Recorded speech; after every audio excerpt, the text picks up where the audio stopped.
Subscribe करें हमारे YouTube channel को और बेल आइकन को प्रेस करें हमारे लेटेस्ट वीडियोस को देखने के लिए।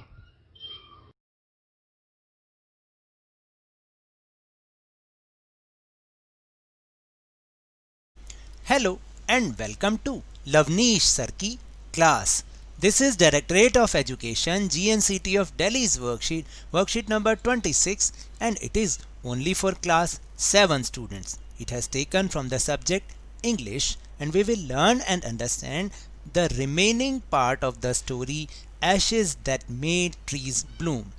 तो देखिए आज की इस वर्कशीट में हम जो लेसन है ना Ashes that made trees Bloom, इसके जो रिमेनिंग पार्ट था उसके बारे में आज हम समझेंगे। और आपको याद दिला दूं, ये स्टोरी हम पिछली 4-5 वर्कशीट से समझ रहे हैं और ये भी बहुत अच्छी स्टोरी है। जैसे जस्ट लाइक आपकी बुक की और अलग अदर स्टोरीज़ हैं, ये भी बहुत बढ़िया स्टोरी है। और इसमें अभी तक हमने क्या जाना, let's start and understand with me. Story till now, अभी तक की क्या स्टोरी थी। The old couple treated the dog like their own child. एक बहुत बूढ़ा कपल, जो यानी वृद्ध व्यक्ति और उसकी वाइफ, उसको ओल्ड कपल कहते हैं, वो अपने एक डॉग को अपने बच्चे के समान मानते थे और उसको उसी तरह व्यवहार करते थे। They fed the dog small pieces of fish with their own chopsticks and offered boiled rice to him as much as he wanted. वो अपने जो डॉग को है वो फिश के छोटे छोटे पीस खिलाते थे और वो भी किससे, अपनी चॉपस्टिक से उसको खिलाते थे और उसको बॉइल्ड राइस देते थे जितना कि वो चाहे, जितना चाहे खाना वो उसको उतना देते थे। One day the dog guided his master to heap of gold. एक दिन क्या हुआ, उस डॉग ने अपने मास्टर को, अपने मालिक को गाइड किया, दिशा निर्देशित किया, एक दिशा में ले गया जहाँ पर उनको सोने की मुद्राएं मिली, सोने से भरा खजाना मिला। The kind farmer bought a piece of land. जो वो दयालु किसान था, वृद्ध व्यक्ति था, उसने एक ज़मीन का टुकड़ा लिया, यानी ज़मीन खरीदी। Hosted a feast for his friends, और अपने दोस्तों को party the. And helped his poor neighbours, और अपने गरीब जो पड़ोसी थे उनकी सहायता की। अब आगे। Now in the same village there lived a wicked old man and his wife, not a bit sensitive and kind. देखिए उसी गांव में एक बहुत ही बुरा एक ओल्ड कपल रहता था। जैसे वो तो दयालु थे जिनका डॉग था, एक बहुत ही बुरा ओल्ड कपल, उसकी मैन मतलब वो एक आदमी और उसकी वाइफ, वो दोनों रहते थे। और वो बिल्कुल भी सेंसिटिव नहीं थे, बिल्कुल भी दयालु नहीं थे। Who had always kicked and scold all dogs when ever any pass their house. और जब भी उनके घर के बाहर से कोई डॉग निकलता था, पास थ्रू होता था, वो उसको किक मारते थे, उसको खूब डांटते थे, चिल्लाते थे उन सारे कुत्तों के ऊपर। यानी वो बिल्कुल सेंसिटिव नहीं थे, बिल्कुल दयालु नहीं थे। Hearing of their neighbours good luck, जैसे ही उन्होंने अपने पड़ोसियों के अच्छे गुड लक के बारे में सुना कि उनको खजाना मिला है, दे coaxed the dog into their garden and set before him bits of fish and other dainties, hoping he would find treasure for them. तो देखिए जैसे उनको ये पता चला ना कि उनके नेबर को तो गुड लक मिला है, उनको खजाना मिला है और वो भी डॉग ने दिलवाया है, उन्होंने क्या किया, उस डॉग को अपने गार्डन में वो लेकर आए, अपने सामने बिठाया और उसको लालच देने के लिए बहुत सारे फिश के टुकड़े उसके सामने रखे और बहुत सारी डेंटिस का मतलब होता है जो बहुत उसके मनपसंद चीज़ें होती हैं, उनको उसके सामने रखा, सिर्फ इस उम्मीद में कि वो भी उनको खजाना ढूंढ के लाके देगा। But the dog being afraid of the cruel pair, लेकिन जो डॉग था वो तो बेचारा उस क्रूअल पेयर से डरा हुआ था, क्योंकि वो भी ये समझता था कि जैसे ही जब वो पहले जाता था उनके घर के जाता था तो वो तो बहुत चीखते थे, चिल्लाते थे और किक मारते थे, हर डॉग को ऐसा करते थे। Would neither eat nor move, और उसने क्या किया, ना तो वो वहाँ से हिला और ना उसने वहाँ पर कुछ खाया। Then they dragged him out of doors taking a spade and hoe with them, और उन्होंने क्या किया कि they drag him out of the doors, उन्होंने सारे दरवाजे बंद कर दिए और एक स्पेड और हो, जो कि वो खेतों में यूज़ किया जाता है ना, कुदाल और बड़ा बड़ा हल जिसके पीछे बहुत लंबा डंडा लगा हुआ था, वो अपने साथ लेकर आए। No sooner had the dog got near a pine tree growing in the garden then he began to paw and scratch the ground. और जैसे ही उसने देखा कि जो डॉग है वो पाइन ट्री के पास गया जो उनके गार्डन में लगा हुआ था, और वो अपने पंजों से वहाँ के ग्राउंड को स्क्रैच करने लगा, as if a mighty treasure lay beneath, और उनको ऐसा लगा कि शायद यहाँ तो जरूर इसके नीचे खजाना होगा।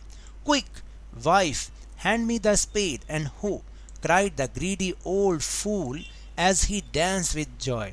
और उसने अपनी वाइफ को कहा, जल्दी करो, मेरे लिए मेरा वो जल्दी से वो स्पेड और हो लेकर आओ, वो जो हल और कुदाल लेकर आओ जल्दी से। और वो डांस करने लग गया, चिल्लाने लग गया खुशी के मारे, लालची जो वो व्यक्ति था।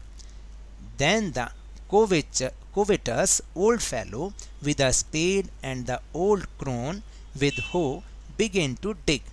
और फिर उसने क्या किया, जो वो बूढ़ा व्यक्ति था उसने क्या किया, अपने स्पेड और वो जो कुदाल था और वो खोदने खुरपी थी, उनके सहारे उसने क्या किया, उसको खोदना शुरू किया उस जगह को। But there was nothing but the dead kitten, लेकिन वहाँ कुछ नहीं था, उसके नीचे एक मरी हुई बिल्ली थी। The smell of which made them drop there tools and shut their nose, और उसकी स्मेल, इतनी गंदी स्मेल आ रही थी, उन्होंने उनके हाथ से उनके टूल्स सारे गिर गए, उन्होंने छोड़ दिया और जल्दी से अपनी नाक बंद की। Furious at the dog the old man kicked and beat him to death, और इससे बहुत बुरी तरीके से गुस्सा होकर उस बूढ़े व्यक्ति ने उस डॉग को बहुत तेज किक मारी और मारता रहा जब तक कि वो मर नहीं गया। And the old woman finish the work by nearly chopping his head with the sharp हो, और उसकी जो बीवी थी, बूढ़ी औरत थी, उसने अपने काम को कैसे फिनिश किया, उसने उसकी वाइफ उसके जो हेड को, कुत्ते के हेड को चॉप कर दिया, और किससे, एक शार्प हो से, बिल्कुल जो बहुत पैना कुदाल होता है ना, उससे उसकी गर्दन ही काट दी। They then flung him into the hole and heaped the earth over the carcass. और इसका क्या मतलब है कि उन्होंने जल्दी से फिर गड्ढा खोदा और उस अर्थ में उस कारकेस मतलब होता है उस मृत जीव को, उस मृत कुत्ते को उन्होंने उसके अंदर दबा दिया। वो इतने ज़्यादा क्रूअल थे कि अपने लालच में पहले तो डॉग को उनके अपने गार्डन में लेकर आए और उसको खूब सारा खाना खिलाया ताकि वो उनके लिए ख़जाना ढूंढे। जब वो ख़जाना नहीं मिला, उसने गलती से एक ऐसा गड्ढा खुरच दिया जहाँ पर बिल्ली थी, शायद उसकी स्मेल उसको आ रही थी, और उनको जब कुछ नहीं मिला तो गुस्से में दोनों हस्बैंड वाइफ ने उस कुत्ते को मार दिया, और उसकी वाइफ ने तो उसके हेड को ही काट दिया, और फिर उन्होंने एक गड्ढा खोदा तभी की तभी और उसको ज़मीन में दबा दिया। Now will move on the question answer section. Question number 1 is match the following words with their corresponding meaning, यानी आपको क्या करना है, वर्ड को उनके करेक्ट मीनिंग के साथ मैच करना है। सबसे पहला वर्ड है कोक्स्ड। कोक्स का मतलब क्या होता है, देखिए ज़रा, टू परसुएड समवन, यानी कि किसी को बहलाना, फुसलाना, कोक्स का मतलब ये होता है। फिर इसके बाद है डेंटिस्ट। डेंटिस्ट का मतलब क्या होता है, टेस्टी फूड। मैंने आपको अभी ऊपर समझाया भी था कि डेंटिस्ट का मतलब उसकी मनपसंद चीज़ें। देन थर्ड इज पॉ एंड स्क्रैच, यानी इसका क्या हुआ, डिग विद हिज फीट। पॉ एंड स्क्रैच का मतलब होता है उसने अपने पंजों के साथ, पैरों के साथ उस जगह को खोदा। Then forth is beneath.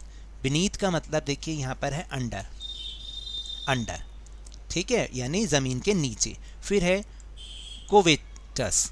कोवेटस का मतलब है person having strong desire for wealth, यानी एक व्यक्ति जिसके अंदर बहुत ज़बरदस्त इच्छा है धन पाने की, उसको कहते हैं कोवेटस। फिर है क्रोन।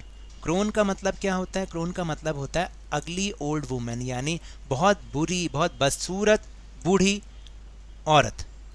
फिर इसके बाद है फ्यूरियस। फ्यूरियस का मतलब देखिए यहाँ पर है एंग्री, मैंने आपको समझाया वो फ्यूरियस का मतलब वो गुस्सा हो गया था ना। फिर एक है कैरकस। कैरकस का मतलब है डेड बॉडी, यानी किसी का मृत शरीर। तो इस तरीके से आपको इनको आपस में मैच करना है। उसके बाद second question is read the passage and answer the following questions. आपने पैसेज अभी पढ़ा ही है, अब आपको क्वेश्चन के आंसर करने।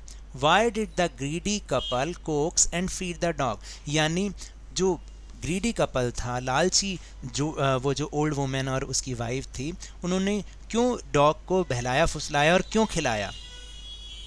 सो options are because the dog was hungry, क्या कुत्ता भूखा था, फॉर हेल्प इन फार्मिंग, क्या वो अपनी खेती में उससे हेल्प चाहते थे या किटन के लिए उसको चाहते थे, या to find way to treasure यानी खजाने को ढूंढने का रास्ता ढूंढना चाहते थे। तो D is the right answer. Now the question number B is what lay beneath the ground, यानी ज़मीन के नीचे क्या था, गोल्ड कॉइन्स थे, नहीं।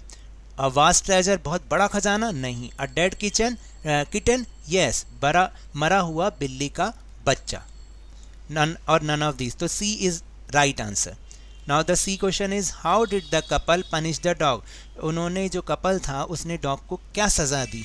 दे टाइड द डॉग, उन्होंने कुत्ते को बांध दिया। They killed the dog, yes, उन्होंने कुत्ते को मार दिया। तो B is the right answer. So now that's all for this worksheet. अगर मेरे इस तरह समझाने से आपको थोड़ा सा भी समझ में आया हो तो इस चैनल को ज़्यादा से ज़्यादा सब्सक्राइब कीजिए, लाइक कीजिए और बहुत ज़्यादा शेयर भी कीजिए। और हाँ, मेरे साथ इसी तरह वर्कशीट को समझते रहिए, लेकिन ध्यान और मन लगाकर पूरी मेहनत और लगन के साथ पढ़ते रहिए। And if you want to defeat corona virus then please wear a mask, क्योंकि जब तक दवाई नहीं तब तक कोई ढिलाई नहीं। Thank you very much.